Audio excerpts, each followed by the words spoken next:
In this video, I'm going to tell you how I'm using AI to make me more wealthy. Hi, my name is Ryan Wong, and I've been a software entrepreneur for 9 years. And I've made many projects for clients. AI has really flipped the entire world on its head. It's focused on creating large efficiencies in multiple industries, but at the same time, it's destroying the value that the efficiencies have created. And everyone is scared and hopeless about what they can do. On the flip side of it, AI has changed the way that we're going to do work. What do I mean?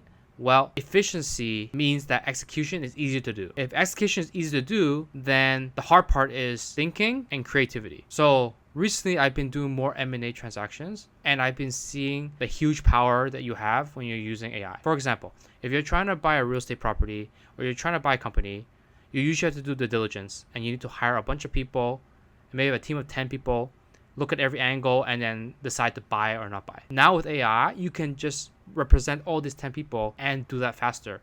You have more data, you can execute faster, and you can ask dumb questions and no one's going to judge you. And AI has really enabled everyone to become that one-man shop, so everyone can be focused on just being creative and thinking about what they can do and cannot do. Remember, AI is an execution machine. It's not a thinking machine. It has no vision. So I think for everyone who wants to become wealthy in the future, now is your chance, but you have to change your model of the world. Remember, everyone was born in this world not knowing anything. And when you were a child, you used to have imagination. You would dream of different things you can do. I think everyone needs to go back into that frame of mind where anything is possible, and then use AI to backtrack the execution and then go implement those new ideas. People call AI artificial intelligence. I really think AI should be called accelerating imagination. And this is the new way of work.